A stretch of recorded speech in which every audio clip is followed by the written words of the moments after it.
बिस्मिल्लाहिर्रहमानिर्रहीम। अस्सलामु अलैकुम स्टूडेंट्स, आप सेकंड ईयर मैथमेटिक्स का लेक्चर नंबर 26 देख रहे हैं। एक्सरसाइज 2.4 में अभी तक हमने क्वेश्चन नंबर 1 में देखा कि सब्स्टिट्यूशन के ज़रिए कैसे डिफरेंशिएट किया जाता है, d Y by D x find किया जाता है, उसमें चेन रूल हमने अप्लाई किया।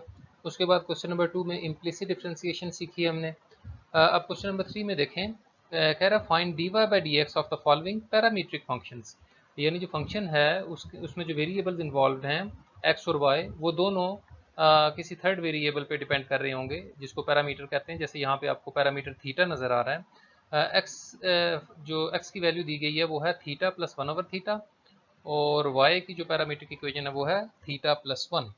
अब आप देख सकते हैं कि x और y दोनों वेरिएबल थीटा पे डिपेंड कर रहे हैं और हमने find d Y by D x करना है। देखें y में तो x आ ही नहीं रहा, हम d Y by D x directly तो नहीं निकाल सकते।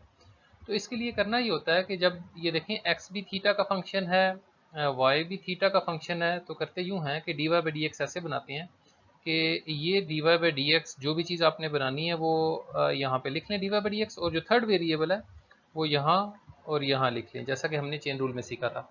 तो ऐसे चेन रूल होगा, यानी हमने y को भी थीटा के लिहाज से डिफरेंशिएट करना है क्योंकि y थीटा पे डिपेंड कर रहा है, और x को भी थीटा के लिहाज से डिफरेंशिएट करना है क्योंकि x भी थीटा पे डिपेंड कर रहा है। तो देखें x is equal to theta plus 1/थीटा और y is equal to theta plus 1, दोनों को डिफरेंशिएट करते हैं विद रिस्पेक्ट टू थीटा। तो ये d x by D theta, और इस पे जब डेरिवेटिव अप्लाई करेंगे विद रिस्पेक्ट टू थीटा, तो चूंकि ये टर्म्स प्लस हो रही हैं तो दोनों पे डेरिवेटिव अप्लाई हो जाएगा, थीटा पे भी, और 1/थीटा को लिख लिया थीटा पावर -1। ये हम 2.3 में डिस्कस कर चुके हैं कि इस पे क्वेश्चन रूल लगाने की जरूरत नहीं है, पावर रूल की फॉर्म में लिखें तो आसान हो जाएगा। तो थीटा का थीटा के लिहाज से डेरिवेटिव लें वो तो 1 होगा, जैसे एक्स का एक्स के लिहाज से डेरिवेटिव 1 होता था, और थीटा पावर -1 पे पावर रूल अप्लाई होगा। तो पावर पीछे आई शुरू में, पावर में से देखें एक माइनस किया, -1, और थीटा का थीटा के लिहाज से विदाउट पावर जब डेरिवेटिव लिया तो वो 1। तो क्या बचा 1 प्लस माइनस, ये देखें माइनस, और थीटा पावर जो था -1 में से एक माइनस किया था तो वो -2 हो गया था। तो 1 माइनस थीटा पावर -2, या फिर यूँ लिख सकते हैं 1 माइनस 1/थीटा स्क्वेयर। तो इसका एलसीएम लिया तो थीटा स्क्वेयर माइनस 1/थीटा स्क्वेयर। सिमिलरली y जो था वो थीटा प्लस 1 है, उसको जब डिफ्रेंशिएट करेंगे विद रिस्पेक्ट टू थीटा, दोनों पे अलग अलग डेरिवेटिव अप्लाई हो जाएगा। थीटा का डेरिवेटिव 1 हो जाएगा, और 1 चूँकि कांस्टेंट है उसका डेरिवेटिव 0, तो 1 प्लस 0 इज़ 1। तो हमने x को भी थीटा के लिहाज से डिफ्रेंशिएट कर दिया, y को भी थीटा के लिहाज से डिफ्रेंशिएट कर दिया, d x by D theta भी फाइंड कर लिया, d Y by D theta भी फाइंड कर लिया। अब हमारा टारगेट था D Y by D x. तो ये देखें जो लेफ्ट साइड पे भी हमने चेन रूल पढ़ा था उसको लिख दिया एक बार, by chain rule, applying chain rule. तो डी वाई, अब चूंकि दोनों थीटा पे डिपेंड कर रहे थे तो जो थर्ड वेरिएबल है वो इन्वॉल्व हो जाएगा। D Y by D x को लिख लेंगे d Y by D theta into d theta by D x, ऐसे। तो D Y by D theta की वैल्यू तो 1 थी, ये इक्वेशन नंबर 2 में आप देख सकते हैं d Y by D theta की वैल्यू 1 थी, और ये d theta by D x, यहाँ बहुत एहतियात करनी है आपने कि देखिए चेन रूल में आ रहा है D theta by D X, जबकि हमने जो चीज़ कैलकुलेट की थी वो थी D X over D theta. गौर से देखें इक्वेशन नंबर 1 को, ये था D x by D theta, और हमने वैल्यू पुट करनी है D theta by D x की, लिहाजा D x by D theta की जो भी वैल्यू थी उसको उल्टा के पुट करेंगे तो वो D theta by D X बन जाएगा। तो D x by D theta जो था इक्वेशन 1 में वो था थीटा स्क्वेयर माइनस 1/थीटा स्क्वेयर। तो D theta by D X क्या हो जाएगा, उसका उलट, reciprocal, theta square over theta square minus 1। तो 1 से मल्टीप्लाई होने से कोई फर्क नहीं पड़ेगा, लिहाजा d Y by D x की वैल्यू आ गई theta square over theta square minus 1। इस तरह से पैरामीट्रिक इक्वेशंस को डिफ्रेंशिएट करते हैं। नेक्स्ट देखें क्वेश्चन नंबर 3 का पार्ट 2, उसमें पैरामीट्रिक इक्वेशंस दी गई हैं x is equal to a into 1 minus t square over 1 plus t square, और y दिया हुआ है 2bt over 1 plus t square. इस क्वेश्चन को गौर से देख लें क्योंकि जो नेक्स्ट क्वेश्चन है क्वेश्चन नंबर 4 वो भी बिल्कुल ऐसा ही क्वेश्चन है, उसमें मैं इसी क्वेश्चन को रेफर करूंगा। तो अब देखें जो थर्ड वेरिएबल है वो t है, यानी x भी t पे डिपेंड कर रहा है और y भी t पे डिपेंड कर रहा है। हमने कैलकुलेट करना है d Y by D x, ये देखें d Y by D x.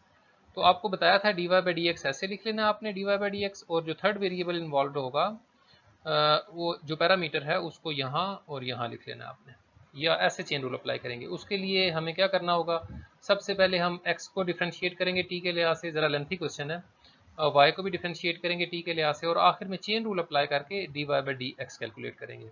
तो शुरू करते हैं। X is equal to a into one minus t square और वन प्लस टी स्क्र, इसको डिफ्रेंशिएट किया, देखें दोनों साइड पे डी बाई डी टी लिख लिया। तो डी बाई डी टी लिखा, और ऊपर से देखें ए कांस्टेंट था चूंकि, उसको यूं बाहर निकाल लिया। आप जानते हैं कांस्टेंट अगर फंक्शन के साथ मल्टीप्लाई हो रहा हो और हमने डेरिवेटिव लेना हो ऐसे फंक्शन का, तो कांस्टेंट बाहर आ जाता है और डेरिवेटिव फंक्शन पे अप्लाई हो जाएगा। अब देखें यहाँ दो फंक्शन डिवाइड हो रहे हैं, वन माइनस टी स्क्र और वन प्लस टी स्क्र। इन पे क्वोशंट रूल अप्लाई होगा ज़ाहिर है।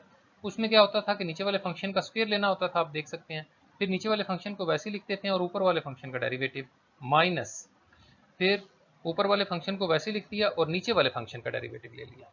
ये क्वोशंट रूल कहलाता है। तो डेरिवेटिव लेते हैं, वन प्लस टी स्क्वायर तो देखें वैसे ही लिखा हुआ है, और ए जो कांस्टेंट बाहर निकाला था वो आखिर तक देखें ऐसे ही लिखा हुआ है। अच्छा, अब यहाँ डेरिवेटिव ले रहे थे तो वन का डेरिवेटिव आप जानते हैं जीरो है क्योंकि कांस्टेंट है, और टी स्क्वायर पे पावर रूल अप्लाई होगा। पावर पीछे आई टू, टी की पावर में से कम किया, टी की पावर टू थी, ये कम करेंगे तो टी की पावर वन रह जाएगी, और टी का टी के लिहाज से डेरिवेटिव विदाउट पावर जब लेंगे तो वो वन होगा। इसी तरह से वन माइनस टी स्क्वायर अपनी जगह पे लिखा हुआ है, यहाँ पे वन का डेरिवेटिव जीरो और टी स्क्वायर का डेरिवेटिव टू टी, ये पावर रूल लगा के।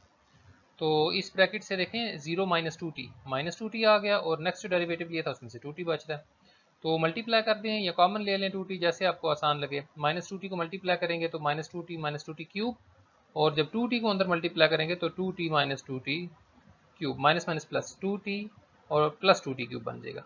तो गौर से देखें, टू टी क्यूब पॉजिटिव और two t cube negative cancel हो जाएगा, और माइनस का टू टी और माइनस का टू टी मिलकर माइनस का फोर टी बन जाएगा। वो माइनस का फोर टी जब बाहर वाले ए से मल्टीप्लाई होगा तो minus four A T over one plus T square का होल स्क्वायर। ये देखें हमने एक्स को टी के लिहाज से डिफ्रेंशिएट कर दिया, बिल्कुल वही प्रोसीजर है 2.3 वाला। नेक्स्ट देखें, अब हम y को t के लिहाज से डिफ्रेंशिएट करेंगे। अब देखें y भी t पे डिपेंड कर रहा है, लिहाजा y को भी t के लिहाज से डिफ्रेंशिएट करेंगे। इसको जब डेरिवेटिव लेंगे y का t के लिहाज से, तो ऊपर देखें 2b, ये कांस्टेंट है, 2b कांस्टेंट है और b भी, तो इन दोनों को देखें बाहर लिख लिया, और बाकी जो अंदर फंक्शन बचा उसमें दो फंक्शंस जो हैं वो डिवाइड हो रहे हैं, t over one plus T square. तो इस पे ज़ाहिर है क्वोशंट रूल अप्लाई होगा। क्वोशंट रूल का वही प्रोसीजर है कि नीचे वाले फंक्शन का स्क्वायर हो जाएगा, नीचे वाले फंक्शन को ऐसे लिखेंगे और ऊपर वाले फंक्शन का डेरिवेटिव माइनस, अब ऊपर वाले फंक्शन को वैसे लिख देंगे और नीचे वाले फंक्शन का डेरिवेटिव। यहाँ पे तो आसान है, टी का टी के लिहाज से डेरिवेटिव वन। यहाँ पे जैसे पिछले एक्स में हमने किया, वन का डेरिवेटिव तो जीरो हो जाएगा, और टी स्क्वायर पे पावर रूल अप्लाई करेंगे तो वो टू टी बन जाएगा। तो ये जो टर्म्स हैं इनको मल्टीप्लाई कर लें, one plus T square minus T, और जीरो प्लस टू टी आप जानते हैं टू टी होता है, ये लिख दिया। मल्टीप्लाई करें one plus T square, T जब टू टी से मल्टीप्लाई होगा तो टू टी स्क्वायर बन जाएगा। टी स्क्वायर में से माइनस जब होगा टू टी स्क्वायर तो माइनस का टी स्क्वायर बचेगा, और बाहर वाला टू बी भी साथ लिख दिया मैंने। तो D Y by D t क्या आया, two b into one minus t square over one plus T square. ये हमने d Y by D T भी कैलकुलेट कर लिया। एक्स और वाई दोनों टी पे डिपेंड कर रहे थे, हमने D x by D T भी कैलकुलेट कर लिया और D Y by D T भी कैलकुलेट कर लिया। अब हम चेन रूल के ज़रिए D Y by D x calculate करेंगे, जैसा कि हमने यहाँ पे इसको सीखा था। D Y by D X क्या होगा, D Y by D T into D T by D x. तो D Y by D T की वैल्यू जो है वो इक्वेशन नंबर 2 से हम पुट कर लेते हैं यहाँ पे, ये देखें d Y by D T की वैल्यू पुट कर दी, और D T by D x, इस पर बहुत गौर करें, ये देखें ये लिखा हुआ है D T by D X, जबकि हमने वैल्यू फाइंड की थी D x by D T की। तो D x by D T को उल्टाएं तो D T by D X बन जाता है, लिहाजा D x by D T की जो भी वैल्यू आई है उसको उल्टा के यहाँ पे पुट कर देंगे। देखें minus one plus T square का whole square over four A T, ऐसे लिख दिया ताकि ये D T by D X बन जाए। तो देखें अगर कुछ कैंसिल हो रहा है तो कैंसिल कर दें और बाकी टर्म्स को मल्टीप्लाई कर दें। वन प्लस टी स्क्वायर का होल स्क्वायर ये यहाँ ऊपर भी आ रहा है और नीचे भी आ रहा है, ये कैंसिल हो जाएगा। इसी तरह टू और फोर ये कैंसिल हो जाएंगे, टू बचेगा, तो प्लस माइनस ये माइनस आ गया, ऊपर से ये देखें बी बचा और वन माइनस टी स्क्वायर वो लिख दिया, और नीचे से जस्ट टू और ए टी बच गए। तो ये देखें इस तरह से d Y by D x calculate करते हैं चेन रूल के जरिए।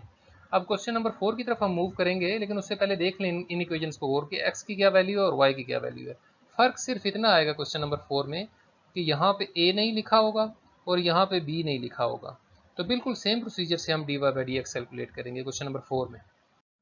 तो ये देखें क्वेश्चन नंबर 4, इसकी मैं बात कर रहा था। देखें बिल्कुल क्वेश्चन नंबर 3 की तरह इसमें x और y की वैल्यूज़ दी गई हैं, दोनों वेरिएबल t पे डिपेंड कर रहे हैं। उसमें एक्स्ट्रा चीज़ थी कि यहाँ पे a लिखा हुआ था और y में b भी आ रहा था, तो ये फ़र्क था सिर्फ।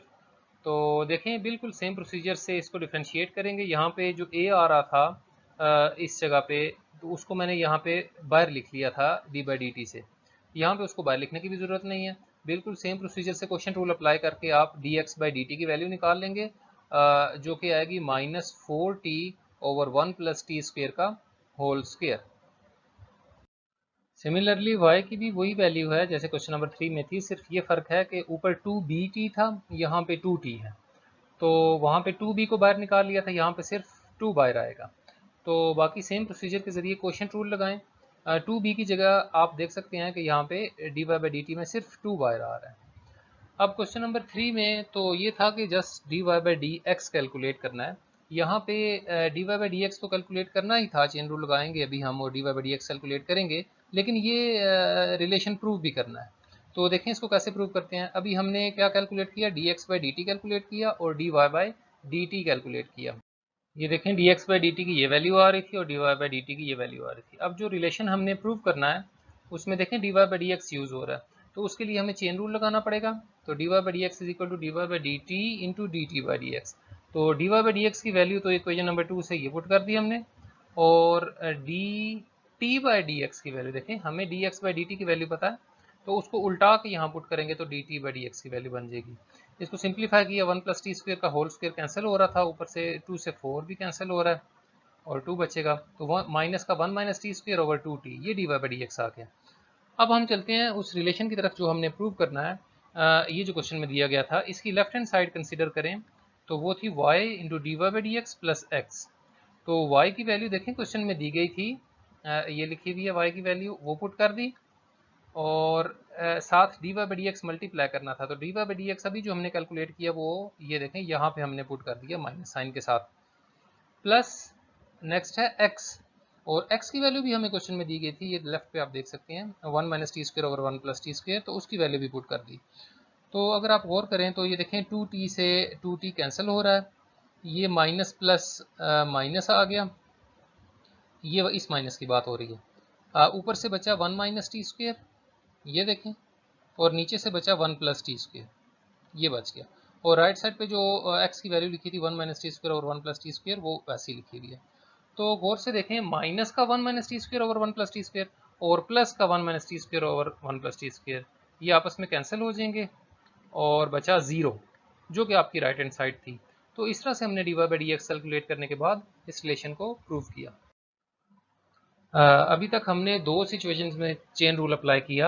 एक तो सब्स्टिट्यूशंस के ज़रिए जब डिफ्रेंशिएट करना था उसमें चेन रूल अप्लाई किया क्वेश्चन नंबर 1 में और फिर क्वेश्चन नंबर 3 और 4 में जो पैरामीट्रिक इक्वेशंस दी गई थी उनमें चेन रूल अप्लाई किया। अब देखें तीसरी एप्लीकेशन है चेन रूल की, कि जब आपने एक फंक्शन को दूसरे फंक्शन के लिहाज से डिफ्रेंशिएट करना है। ये गौर करें इस बात पे, अभी तक हमें कहा जाता था differentiate with respect to x, differentiate with respect to theta, differentiate with respect to t. अब क्या कह रहा है, differentiate this function ax plus b over c x plus d with respect to this function ax square plus b over ax square plus d. तो हम क्या करते हैं, डिपेंडेंट वेरिएबल इंट्रोड्यूस करवाते हैं कि let y is equal to a x plus b over c x plus d. पहले function को y के इक्वल रख दिया और दूसरे फंक्शन को z के इक्वल रख दिया। कोई से भी दो वेरिएबल आप यूज़ कर सकते हैं। अब देखें सिचुएशन क्या बन गई, y भी डिपेंड कर रहा है x पे और z भी डिपेंड कर रहा है x पे। हमने डिफ्रेंशिएट क्या करना है, डिफ्रेंशिएट करना था, इसको y कहा ना और इसको z, तो differentiate y with respect to z, differentiate y with respect to z। ये देखें dy बाई डी जेड, ये कैलकुलेट करना है, लेकिन y और z दोनों x पे डिपेंड कर रहे हैं। तो क्या तरीका बताया था, dy बाई डी जेड जो कैलकुलेट करना है उनको यहाँ पे लिख लेना है, और जो थर्ड वेरिएबल है जिन पे y और z दोनों डिपेंड कर रहे हैं वो यहाँ आ जाएगा, x है जो कि। तो अब y चूंकि डिपेंड कर रहा है x पे, तो y को x के लिहाज से अगर हम डिफ्रेंशिएट करें तो ये देखें क्वोशिएंट रूल अप्लाई हो रहा है इस पे, नीचे वाले का स्क्वायर हो गया, नीचे वाले फंक्शन को वैसे लिख दिया, ऊपर वाले फंक्शन पे डेरिवेटिव आ गया माइनस, अब ऊपर वाले फंक्शन को वैसे ही लिख दिया और नीचे वाले फंक्शन पे डेरिवेटिव आ गया। जब डेरिवेटिव लेंगे तो ए कांस्टेंट है वो वैसे ही लिखा रहा, बाहर आ गया, एक्स का डेरिवेटिव एक्स के लिहाज से 1 प्लस बी कांस्टेंट था उसका डेरिवेटिव 0। सिमिलरली सी बाहर आया, एक्स का डेरिवेटिव 1 और डी का डेरिवेटिव 0। इन टर्म्स को मल्टीप्लाई करें आप तो देखें ए सी एक्स और ए सी एक्स कैंसिल हो जाएंगे, a d minus b c ऊपर से बचा और नीचे से सी एक्स प्लस डी का होल स्क्वायर। ये हमने y को x के लिहाज से डिफ्रेंशिएट कर दिया। ये फर्स्ट फंक्शन को हमने y कहा था और सेकंड को z, y को हम x के लिहाज से डिफ्रेंशिएट कर चुके हैं। अब हम z को डिफ्रेंशिएट करेंगे विद रिस्पेक्ट टू x। तो इस पे भी सेम उसी तरीके से क्वेश्चन रूल अप्लाई होगा। इसमें देखें ये a कांस्टेंट था, बाहर आया, x स्क्वायर पे जब डेरिवेटिव अप्लाई होगा तो वो पावर रूल अप्लाई हो जाएगा, 2x आ जाएगा उसका डेरिवेटिव, और कांस्टेंट का डेरिवेटिव आप जानते हैं कि 0 होता है। इसी तरह यहाँ पे भी x स्क्वायर का डेरिवेटिव 2x, तो यहाँ से 2ax आ रहा है और यहाँ से भी 2ax, या तो इनको कॉमन ले लें या मल्टीप्लाई कर लें। मैंने यहाँ पे 2ax को कॉमन लिया, अंदर से ax स्क्वायर प्लस डी बच गया और यहाँ से माइनस जब अंदर मल्टीप्लाई होगा तो माइनस का ax स्क्वायर और माइनस b। तो आप देख सकते हैं ax स्क्वायर और ax स्क्वायर कैंसिल हो रहा है, ब्रैकेट में d माइनस b बच गया। तो हमने z को भी x के लिहाज से डिफ्रेंशिएट कर लिया। एक्चुअल गोल क्या था कि डिफ्रेंशिएट करना था y को विद रिस्पेक्ट टू z, यानी dy by d Z calculate करना था। अभी तक हमने dy बाई डी एक्स और dz by D x calculate किया। ये देखें dy बाई डी एक्स की ये वैल्यू आई थी जो अभी हमने कैलकुलेट की, और dz बाई डी एक्स की ये वैल्यू आई थी। फर्स्ट फंक्शन को हमने y कह दिया था, सेकंड को z कह दिया था। डिफ्रेंशिएट करना था y को विद रिस्पेक्ट टू z। तो y और z दोनों चूंकि x पे डिपेंड कर रहे थे, लिहाजा हमने उन दोनों को पहले x के लिहाज से डिफ्रेंशिएट किया और अब चेन रूल के जरिए हम dy by d Z calculate करेंगे। ये देखें dy बाई डी जेड, तो क्या तरीका बताया था आपको कि ये dy बाई डी जेड आ गया और दोनों चूंकि x पे डिपेंड कर रहे हैं वो यहाँ लिखती है dx। अब ये बना क्या, dy बाई डी एक्स वो इक्वेशन 1 में उसकी वैल्यू लिखी हुई है, ये पुट कर दी, dy बाई डी एक्स की वैल्यू पुट कर दी, और इसी तरह dx बाई डी जेड की वैल्यू देखें हमारे पास dz बाई डी एक्स है इक्वेशन नंबर 2 में, उसको उल्टा आके पुट करेंगे यहाँ पे ताकि dx बाई डी जेड बन जाइए। तो इनको जब मल्टीप्लाई करेंगे तो देखें कुछ भी कैंसिल नहीं हो रहा, ऊपर वाली टर्म्स ऊपर से मल्टीप्लाई हो जाएंगी और नीचे वाली टर्म्स जो हैं वो नीचे वाली टर्म्स के साथ मल्टीप्लाई हो जाएंगी। तो इस तरह से ये देखें हमने dy by d Z calculate कर लिया। तो जब भी इस तरह का क्वेश्चन आए कि आपको कहा जाए एक फंक्शन को दूसरे फंक्शन के लिहाज से डिफ्रेंशिएट करें, तो आपने उनको कुछ नाम दे देना है, दो वेरिएबल्स, बस वो नाम नहीं देना जो वेरिएबल पहले से यूज़ हो रहा हो। जैसे यहाँ पे x था, मैंने एक को y कह दिया, एक को z को कह दिया, और उस पर चेन रूल इस तरह से अप्लाई करके आपने डिफ्रेंशिएट करना है। तो इस क्वेश्चन को देखते हुए अब तक हम 2.3 भी कर चुके हैं, 2.4 में भी हमने काफ़ी वैरायटी देखी। तो क्वेश्चन नंबर 5 के जो पार्ट्स हैं 1, 2, 3 और 5 वो बिल्कुल इसी मेथड से आप करें, आपकी अच्छी प्रैक्टिस हो जाएगी और यहाँ पे हमारी एक्सरसाइज 2.4 खत्म हो जाएगी।